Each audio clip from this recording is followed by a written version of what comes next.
دنیا میں بہت سے لوگ یہ سمجھتے ہیں کہ صرف زبان سے استغفر اللہ ربی من کل ذنب وتوب الیہ پڑھ لینے سے توبہ مکمل ہو جاتی ہے۔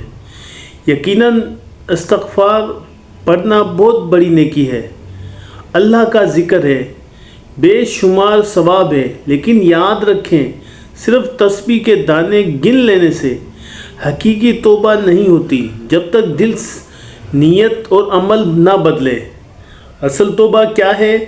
حقیقی توبہ کی پہلی شرط یہ ہے کہ انسان کے دل میں اپنے گناہوں پر سچی ندامت پیدا ہو، دل کانپ اٹھے، آنکھوں میں شرمندگی ہو اور انسان خود سے کہے یا اللہ میں نے بہت غلط کیا، میں تیرے سامنے شرمندہ ہوں۔ یہ پشیمانی توبہ کی بنیاد ہے۔ دوسری شرط، انسان پکا عہد کرے کہ اب دوبارہ اس گناہ کی طرف نہیں جائے گا۔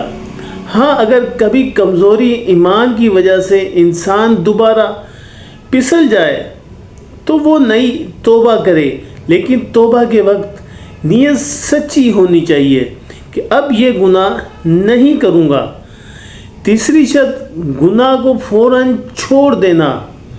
اگر انسان زبان سے توبہ کرے مگر گناہ جاری رکھے تو یہ مکمل توبہ نہیں۔ مثال کے طور پر اگر کوئی جھوٹ بول رہا ہے، لوگوں کا حق کھا رہا ہے یا ظلم کر رہا ہے اور ساتھ ساتھ تسبیح بھی پڑھ رہا ہے تو یہ کافی نہیں، پہلے چھوڑنا ہوگا گناہ کو۔ اور سب سے اہم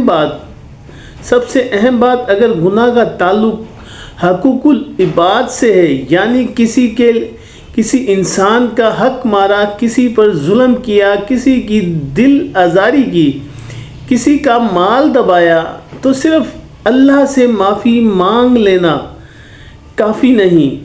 جب تک اس شخص سے معافی نہ مانگی جائے، جس کا حق واپس نہ کیا جائے تو یہ توبہ مکمل نہیں ہوتی، کیونکہ اللہ تعالیٰ اپنے حقوق تو معاف فرما سکتا ہے، لیکن بندوں کے حقوق قیامت کے دن حساب کے ساتھ ادا ہوں گے، اور اگر دنیا میں حق ادا نہ کیا تو قیامت کے دن تمہاری